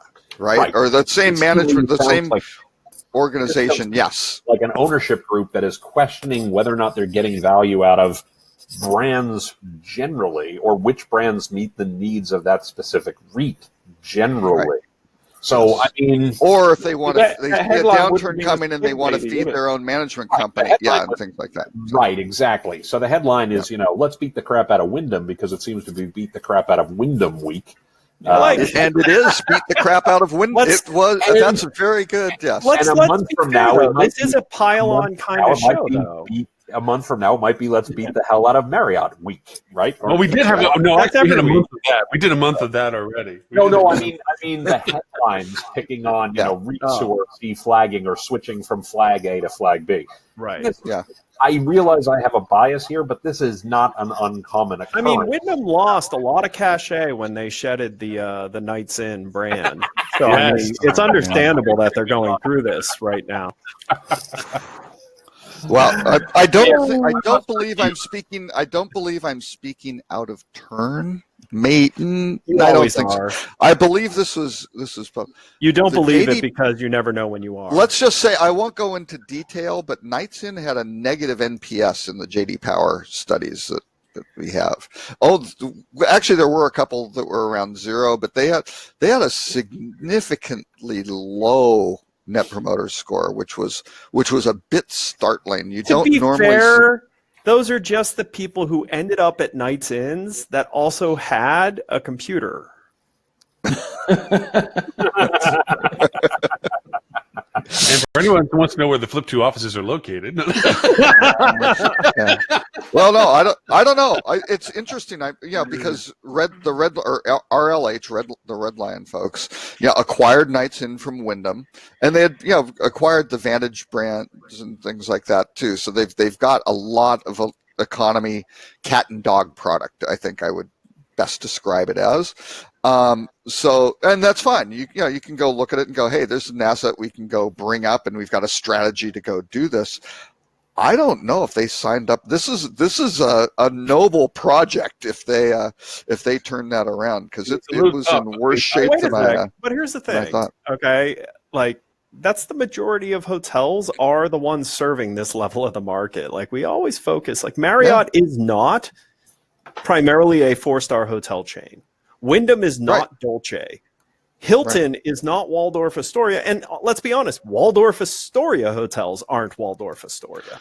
So, Exactly. Let's not forget Well that put. the back of this industry is built on the limited service, low cost hotel rooms. And, I joked about Nights Inn customers having computers, but they fill a need in the market. Super 8 fills a need in the market. Motel 6. By the way, I would like to point out in all seriousness, when you were talking about NPS and things like that, there was a dramatic difference in guest satisfaction and things along those lines between Super 8 and Nights Inn. Super 8 is a great brand. Well, and Nights Inn is a membership organization that the ownership has control. It's not a real franchise. There are no brand standards the owners are forced to do. It's a membership, isn't it? They're like committee. You can't force them to do anything on Nights Inn. No, it was a regular brand. It was a regular branded franchise. Was it? Regular franchise. Okay. Oh, yeah, for sure. I thought it was a membership. No. No. It was pure. Everything we did at Wyndham during the time I was there, Sendent at the time I was there, was pure franchise. Okay. Yeah. Yeah, and they were just a safety net brand. They were kind of the bottom. It's kind of what Sheraton did it with 4 Points, right? It's like you aren't good, you clean up the brand. It's not an unfair characterization of it. They really were sort of. These are the ones that aren't doing. You can't be anything else, so we're going to go ahead and make you a Nights Inn. And I think it was good. And what kept you in the brand? Brand. What kept you in the Nights Inn brand was that your check cleared every month. Your franchise fees cleared. And really fair about this. I want to be really fair about this. I think I can say all of this because I've been gone from the company for a very long time. I've been gone for, good Lord, almost 12 years now. Over 12 years now, rather. Are you really gone? Public franchisors are measured by the market on rooms growth. So we were actually really good, especially the last few years I was there. Steve Rudnitsky and his team were doing a really good job, and I think Eric Danziger, when he came in, continued this, and I think Jeff Vellotti has continued this, of getting, moving poor quality product out of the system.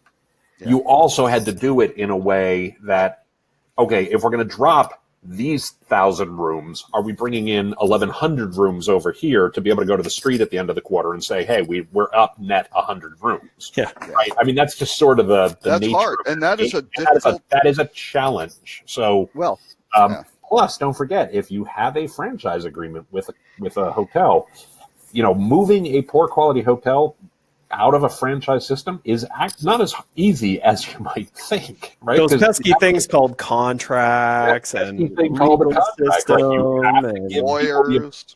You have to give people time to remediate. You have to give people time to say, this is something we're working to fix, etc. So, I mean, it is not as easy as, oh, this property is garbage and it's hurting other properties, so we need to simply kick them out. It doesn't work that way. It's this property has problems. We need to work with them on a way to remediate that. We need to give them multiple chances to remediate.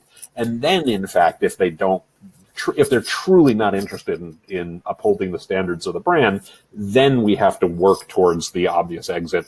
Oh, and we also have to line that up with bringing in more rooms than we're moving out of the system, or else we have a really bad story to tell the street, and then we don't have the capital to do all the other good things that brands can do if they're appropriate for a given property or set of properties.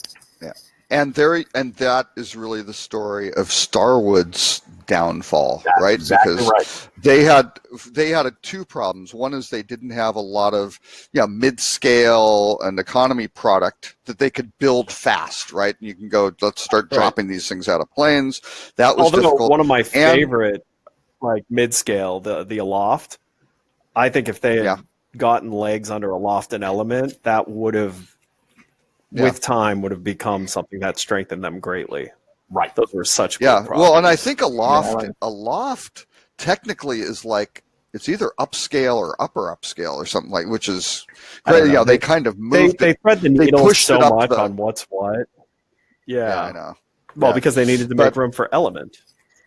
Yeah, well, but the problem is, and this is now a problem for Marriott, the massive amount of room inventory in Sheraton and Westin, right? Which need brand refreshes and property and all sorts of things. And they've got some kind of plans around it, but I don't think it's, I don't think it's enough soon enough, right? Which is going to be interesting. That's just going to be very difficult. And again, as Ed said, most of the stuff, most of the industry is kind of, at the lower, the mid-scale end for the volume of it. So how do you fix these really big, complicated, things? And I think Stuart would say, attribute-based selling will be it. That's it. By the way, I as much as I love the conversation, always enjoy this. I have a 1 o'clock today. You don't need to lie. I'm actually leading. You don't have to lie, Tim. It's the fourth anniversary show. Oh my The God! honeymoon phase is over. You can be honest. You don't like us. It's okay. That's not true. I don't like you. He just doesn't like you. It's not all of us. It's just you. Yeah, don't rope everyone into that. Yeah, exactly. What do you Most of us have. He something likes in Stuart common. just fine. He just doesn't know my name. I actually heard a great You line. like Steve? Yeah. I actually heard a great Love line the other day. Steve. This is from a long time ago. I turned it around and used it on marketers, but apparently somebody once said they were talking. Some politician once said, corruption in politics corrupt politicians really give the other 10% of us a bad name.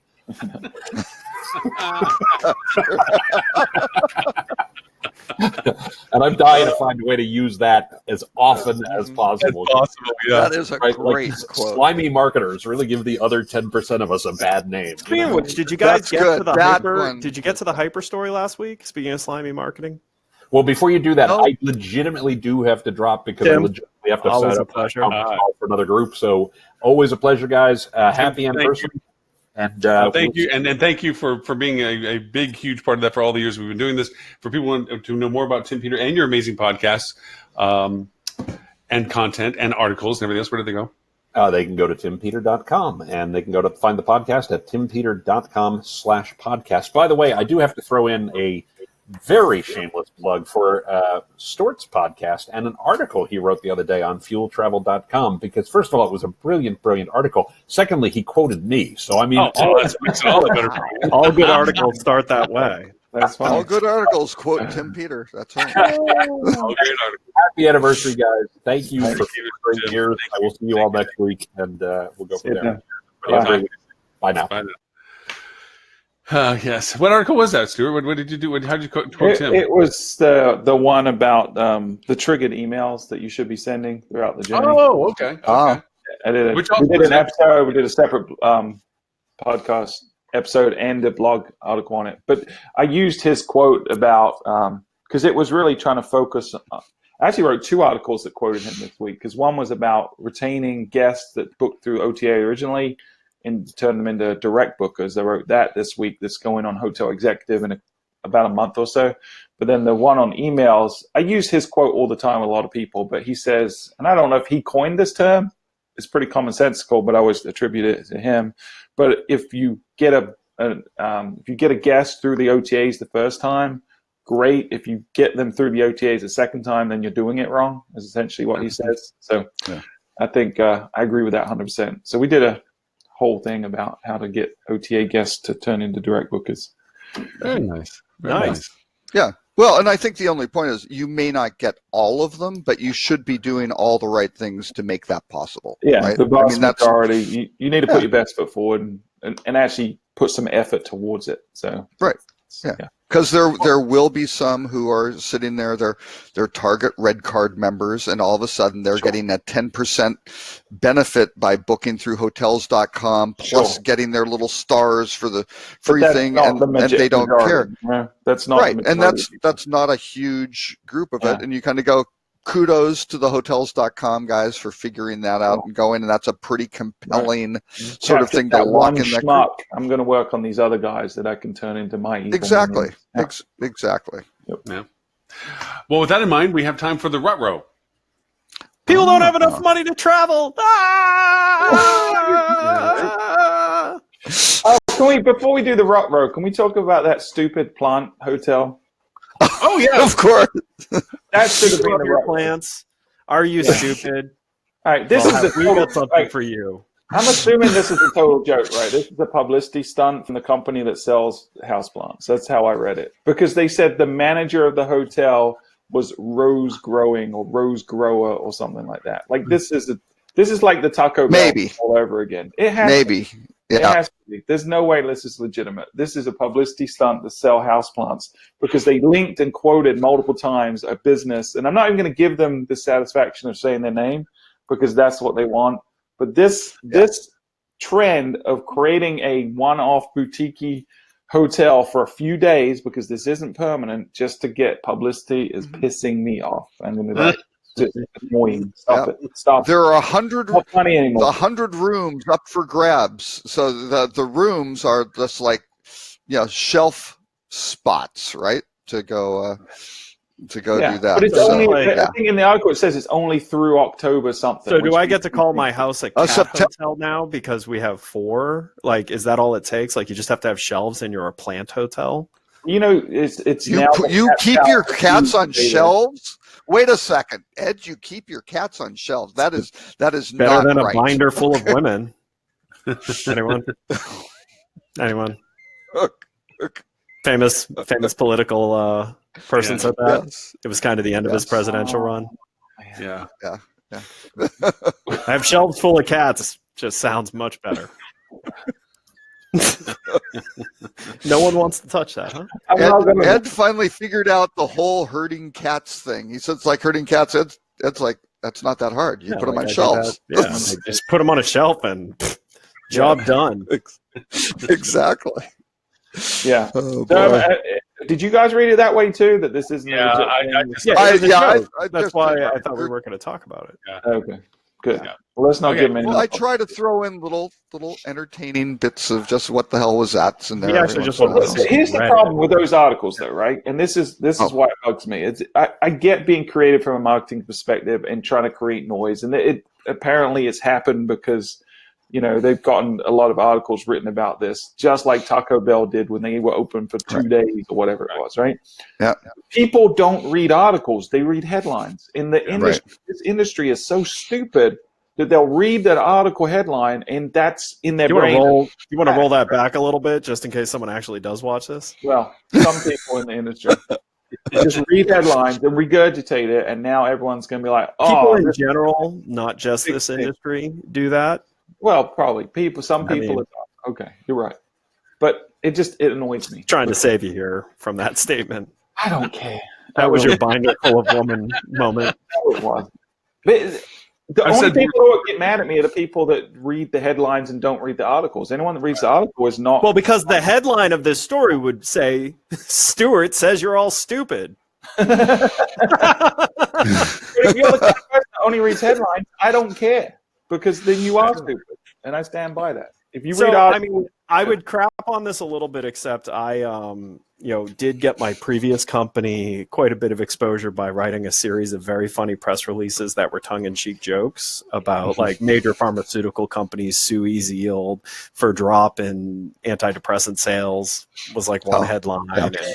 And, increase in world population tied to use of Easy Yield. So okay. Good. all right, I'm going to embrace it. We're going to start sending BS press releases now. Okay, so I know. So the plant hotel was garbage, but what about Accor going into the love hotels? I thought there was a great quote from Michael Eisenberg, who I know from school way back when. That Say which school? Cornell Bingo. University School of Hotel Bingo. Administration. Bingo. You've completed bingo. Yeah. I was waiting for somebody to yell bingo, so there we go. But this is a great quote. We don't do rooms by the hour. In fact, a few of their hotels are not joining the network because that is more the style of the hotels, but that's not what we're doing. So what's funny is the reason I didn't recognize it is because I had read it as Accor loves hotel deals in Singapore. No, they're doing love hotel deals in Because Singapore. I just scanned it and I was like, nah, I'm not gonna. Yeah. So anyway. So a love hotel is different from a other hotel. How? They rent for 2 hours instead of 1. Yeah, very, very common in Asia. Very short length of stay. Like hourly, overnight. It can be hourly, overnight. Whatever the different whatever type of on-site entertainment available. Normally, a lot of people bring their own entertainment or companions. Yes, with them to do that. So the difference between the 1 hour hotel and the love hotel is you have 2 hours, so you have time to cuddle afterwards. So that's where the love comes in. That's how it's love. Yeah. That is a great way if That you're extra looking at hour of creative ways crying to increase your is- increasing your RevPAR. If you can rent that room 3-4 times a day, there you go. So as long as you're investing in cleaning services, housekeeping. I think I've mentioned this before. One of the most creative housekeeping related things, of course, they all do the don't change the sheets, you're saving the planet, which is all just labor saving. But this one I thought was the Holiday Inn in Cortland, New York, and this was late 70s. $5 off if you bring your own sheets. That's what the vacation rental industry's been If doing. I'm not flying to a hotel, I bring my own pillow. Attribute based sales. There my you wife go. always takes a pillow with her. Yeah. And my wife laughs at me when I'm packing it, and then that night she goes, "Man, I wish I would have brought my pillow." So my daughter's like that with her pillow. She has a favorite pillow. So Americans don't have enough money to travel. Yeah. Well, they would take the time to travel.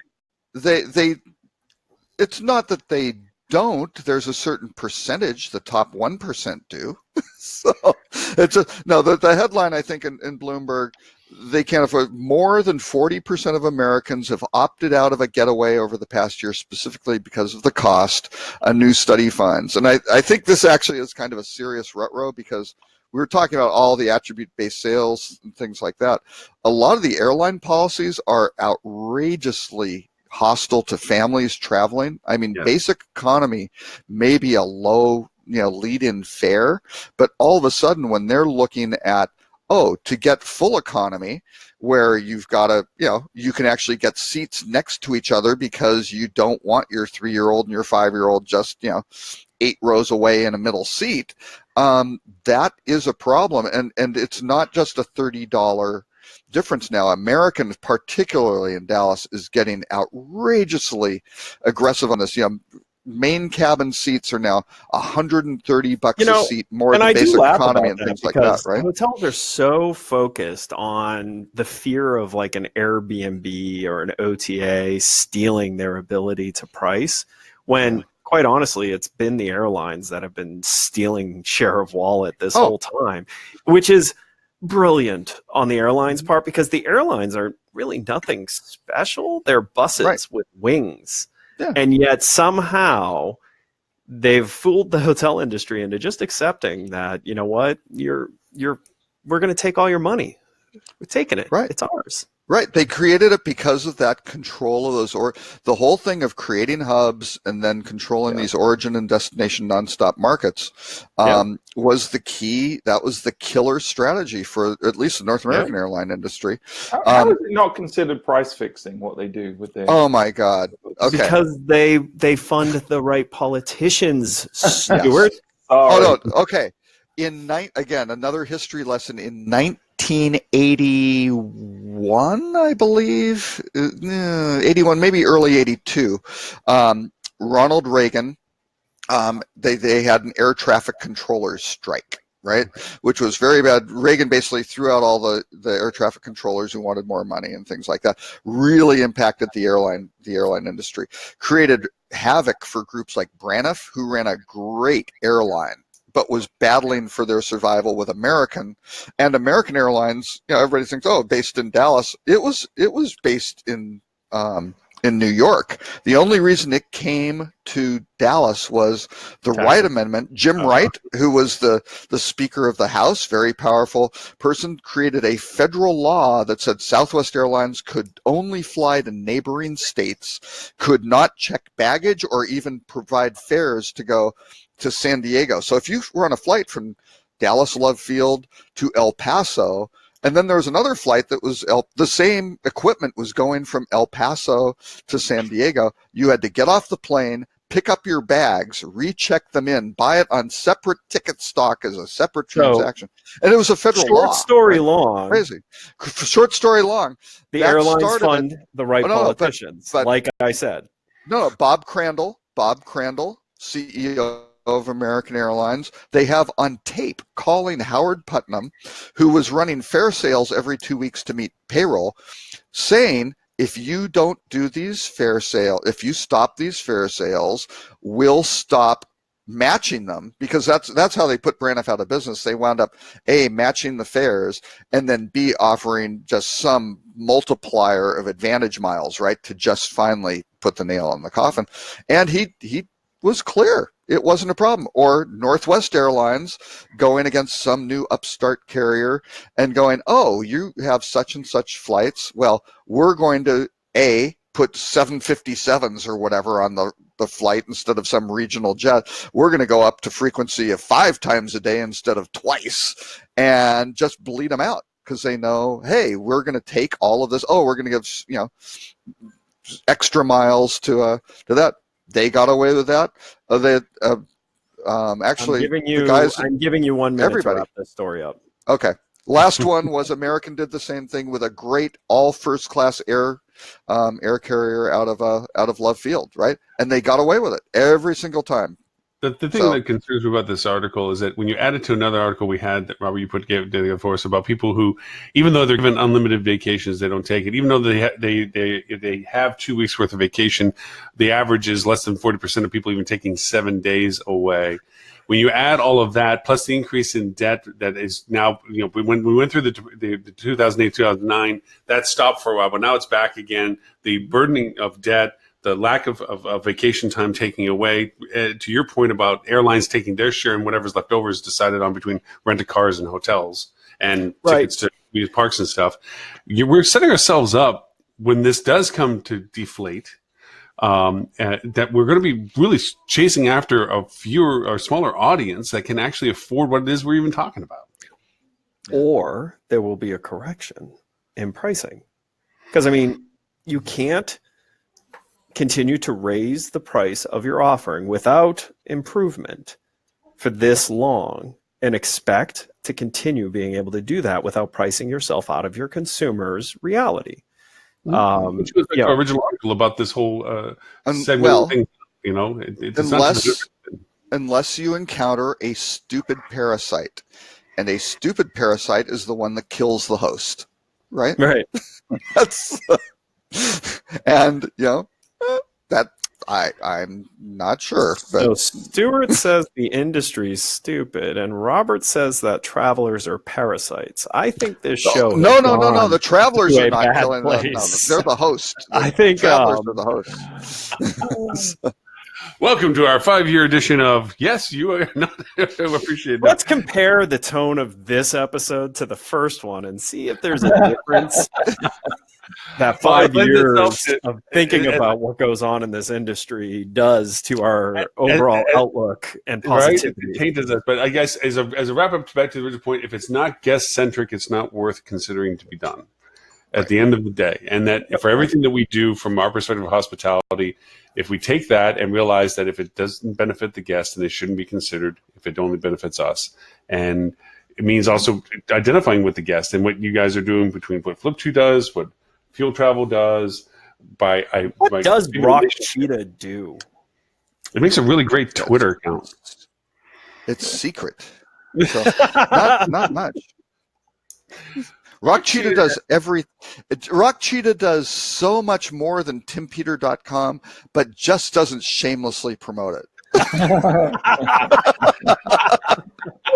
And that's what Tim gets for leaving early. All right, so since we made it through all those things, did you guys talk about Hyper last week. Did we bring it up? I can't remember if we talked about it or not. But yeah, Hyper was a great. The news great keeps getting story. worse. Oh yeah, go ahead. So please. after Hyper, so for those of you who don't know what Hyper is, Hyper was a very buzzy, and I'm saying was maybe a little prematurely, but I'm not They sure. do still technically exist, but I think they've shut down. They haven't started. They have back up. shut down their site. Right. So Hyper was a company that was touting all this really interesting functionality that almost seemed too good to be true.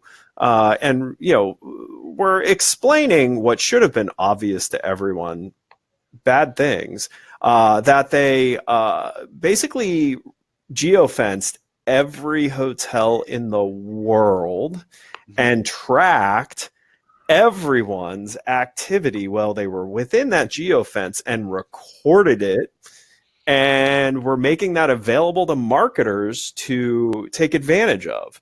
So there's this little pesky thing that I think is going to be the thing that ultimately pulls them in front of Congress, that Hyper's going to have a hard time explaining away. So Hyper said, they were being accused by the media as being as bad as a Cambridge Analytica, and their counterpoint to that was, we were taking public information and storing it. Mm-hmm. So it's already a kind of a weak argument, except they were also storing Instagram stories, which were meant to only live momentarily. Right. And they were storing those as well. And what they were doing is basically large-scale surveillance and commercializing it to hotels and like all their customers. So what's interesting is I'm really interested to see what Marriott does with this, because it's my understanding they were a big investor in Hyper. Oh, I didn't know that. And a substantial user of Hyper. Yeah.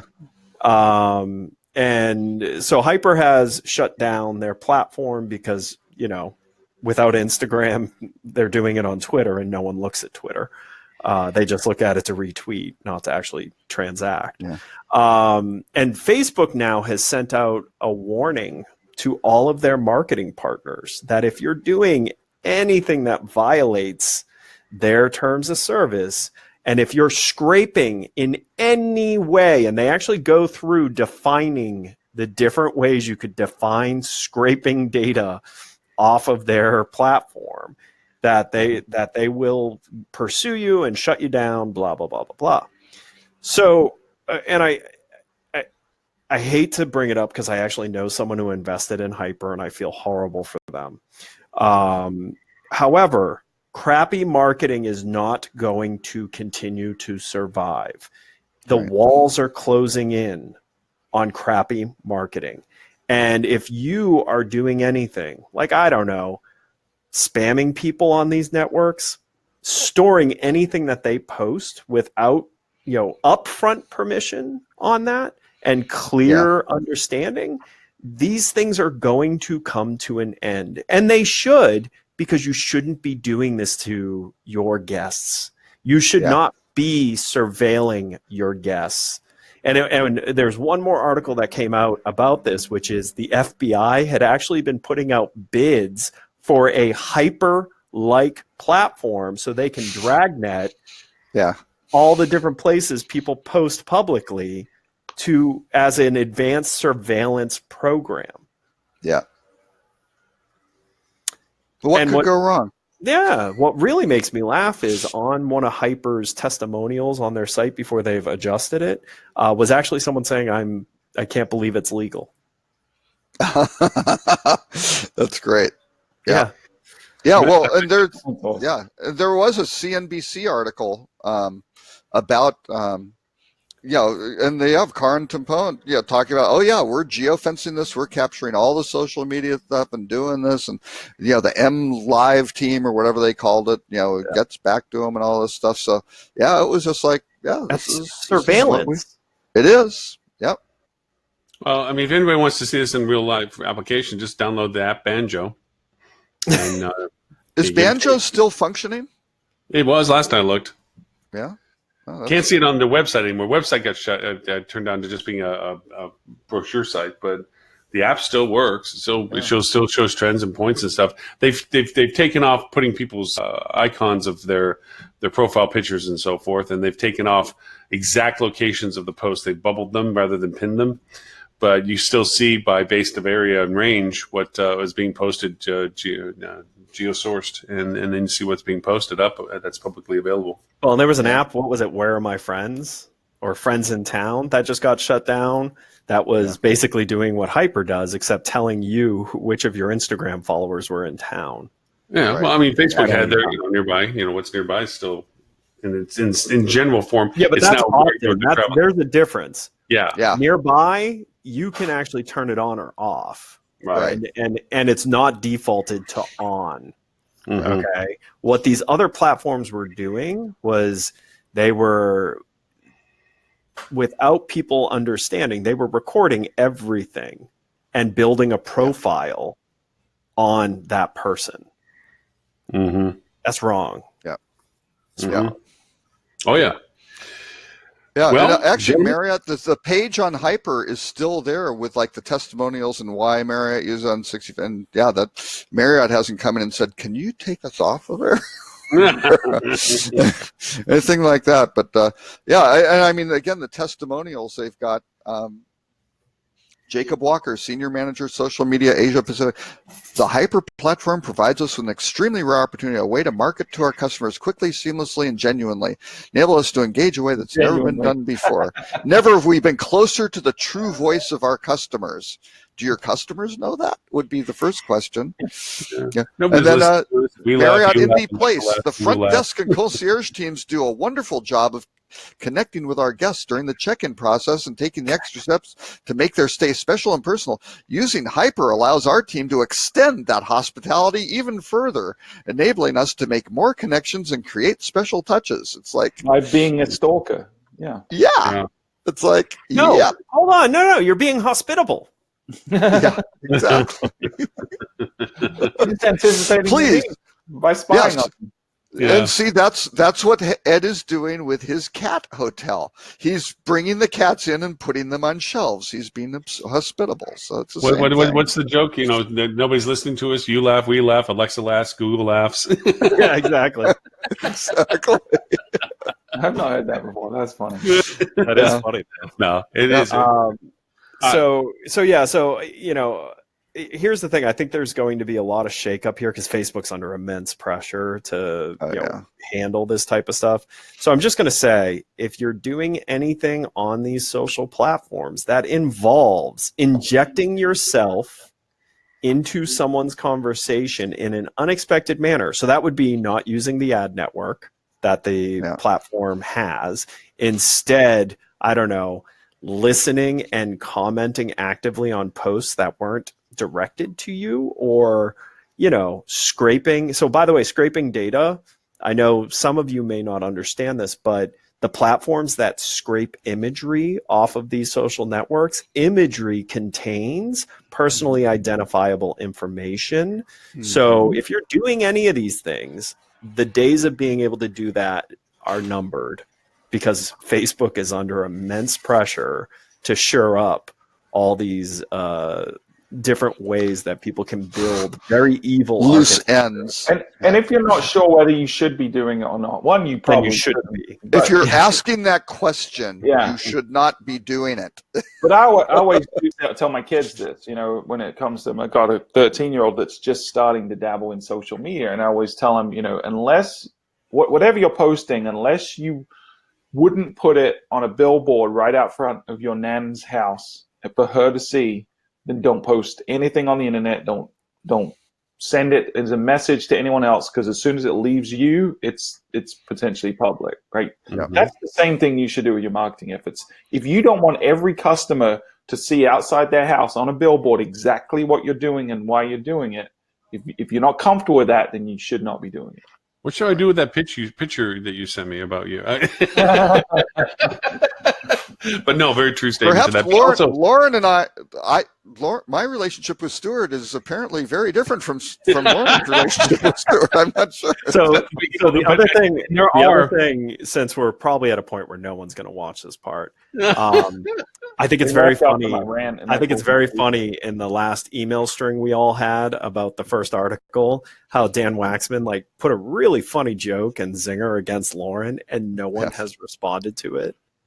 I was hoping he was going to pop on the show. I was going to say part of that's because he was in a different time zone and it was very late. But I almost kind of want to lean into it and like maybe let a day of crickets go by and then have one of us just reply like, "Wow, Dan." Really?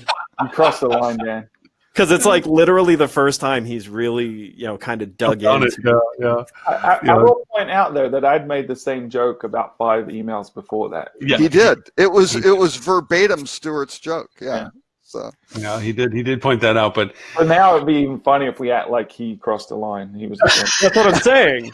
I was thinking about it this morning because no one had replied to it still. So I was thinking of being like, it was brilliant. So I'm just going to break the ice here, Dan, and let you know this wasn't. No one responded because it was late. I mean, you ruined Lauren's 4th anniversary show. Oh, right. Yeah, you like you say, yes. This became it's the Lauren's 5th of anniversary this week's. Well, as far as Lauren's concerned, it is the 5th year. It's the 5th. I started everyone else. Dude, you're not 1 when you're born. You're 0 when you're born. You're 0. It is my 4th birthday, 5th anniversary. The measurement, the measurement of years is at the completion of 12 months is 1. Yes. Right. Yeah. Okay, but if I say I've been doing it for 5 years, how's that? 4th anniversary, 5 years I've been doing it. You're starting your 5th year. Yeah. You're starting. You're entering your 5th year. Yes. Actually, technically, just to be, by numbers, last week was our 5th anniversry. Or 5th so then year. It's been 5 years. See? Oh, so you told us it was this week. So I know, I lied. You lied. But now trust him. Yeah. No, when I went back on the page, I'm like, oh, crack. That was the 5th year show. Did you say crack? Yeah, I say crack. An F-bomb and an S-bomb on the show already. Yeah, Robert dropped the F-bomb. But now it's crack. Crack. Boom. Yeah. By the way, I don't know where my 5-year-old. I don't know where my 5-year-old got it. But his new thing is get the hell out. I'm gonna go ahead and guess he got it from his dad. He didn't. Their parents. That's not a saying of mine. Like listen, my daughter early taught me to be very careful on what I say because I was holding her when I was talking to a contractor and he said something and I said, "Oh shit," and she went shit. And I'm like, yeah. It's like it rolls off the tongue very nicely. Shoot. Yeah. But yes, Eddie keeps saying, "Get the hell out," and I'm like, Bob, please, don't say it in front of your mother, and don't say it at school. Yeah. All right, gentlemen, thank you for my 4th anniversary. 5 years doing this. Going into my 5th year. How's that? All right, whatever. I mean, to be fair, with how much multi-threaded thinking you do, maybe you did do 5 years worth of thinking in this 4-year period. I'll take it. I figure, there may be. Lauren may be operating on a completely different time 5 years continuum worth that we are not aware of. About a month worth of value. Yeah. Multi-threaded thinking is a perfect way to describe Lauren. Exactly. I've done 5 years of thinking in this entire process, but it has been a joy to know that, if anything, it's therapeutic at the very least. Whether the numbers are right or not, the joy of being able to talk with you guys every Friday makes my sanity happen. So, or my insanity. I don't know which way you want to define it. Sanity? Really? Is there a consensus around that assessment? No, just general opinion. But thank you very much, gentlemen, for making that this is a part of my weekly life, and the fact that I get to heavy think and not be right by any stretch, and hardly at all sometimes. Lauren, we all enjoy enduring the show. I mean, that's just really. and it was so frustrating for me. I have that software where you can make somebody's face talk. I really was going to try to get a picture of Lauren Gray, the girl, and put it up and make the mouth move. But That's then how I you figured, end up in jail. then I never. I think so. Yeah. That could be bad. I wouldn't has mess around with that. Followers, and that just doesn't go right. So then I was going to take you, Ed, and do it, and I thought, what's the difference? Actually, but this is the show. that, quite honestly, my quotables were far less damaging to my personal brand than Stuart's and Robert's. So, Good point. so I did Robert's well. personal brand? Wait, whoa. Yeah, I have he has no Rob personal Cheetah's brand. Twitter account. His personal brand is already represented by that. That's right. Anyway, So, to wrap this all up, Mr. Stewart, where can they find your amazingly excellent podcast and information about fuel travel? And if you want to send me hate mail too, fueltravel.com is the way to do it. And I retract my previous statement. The majority of people that I've met in the industry are very nice, lovely, intelligent people. But people that only read headlines absorb everything that comes to them. agreed. And much better wording. All right, fueltravel.com, fueltravel.com/podcast is where you can get the podcast. And Mr. Ed, for everything Flip to? Flip.to. And you can find me on social media, Edward StOnge. Oh, I have something to say. And on the Fuel podcast. I don't think you've been on our podcast. Do you want to be on it? You're welcome. No, but Flip2 has been. Yeah, Flip to Ricky. And I appreciate that. He's been on 4 times. He's a And like Wow. 3 other episodes this year so far have also included some heavy coverage of Flip2, so I appreciate that. we definitely talk about Flip 2 a lot. Although I get, or our listeners don't always understand what we're saying. So we had it's someone the write in heavy and South African accent. they asked us what Frito Yes. was. Frito.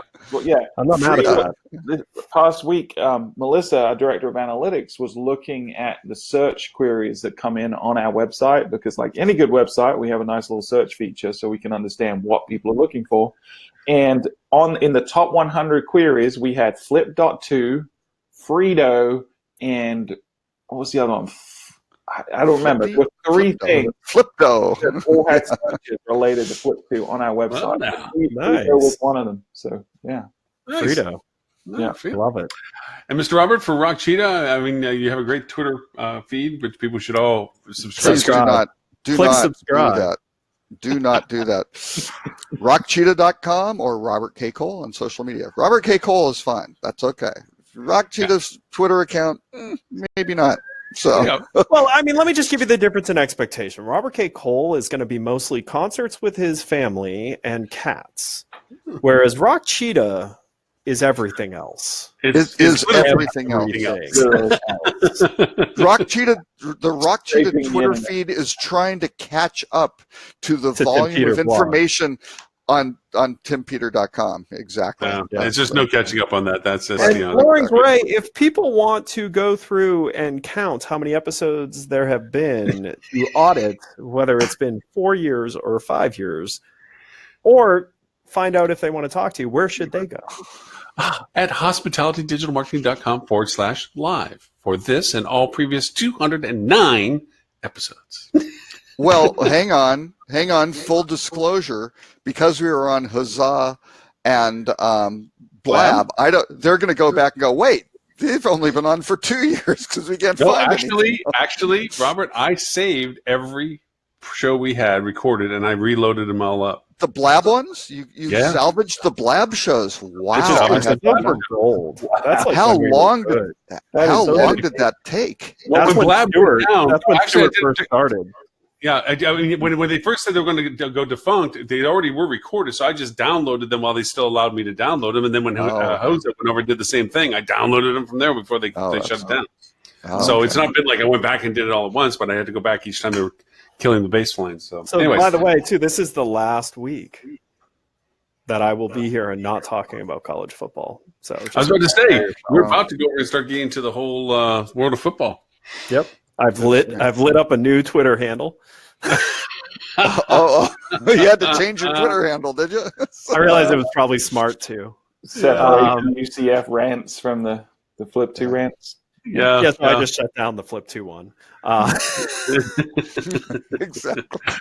All right. Well, with that in mind, I'm going to go over and get everyone else off the hook. This was simulcasted and will be replayed back in its entirety on HSMI EU Facebook page on Monday at 11 o'clock a.m. London time, and then Tuesday 4 p.m. Sydney time on HSMAI APAC's Wait, Facebook page. who are you telling this to? Are you assuming that someone just endured this for 2 hours and Just to hear that little last tip. Yep, that was it. That's all I thought. Someone Yep. hanging on every last Every word. All right. With that in mind, and we bye, can everyone. say, please seek professional help. See I might see send a out an physician, a edited version psychiatrist. Yeah. All right. I'm gonna We hear send your cry for help. from there. Bye, everyone. See you guys.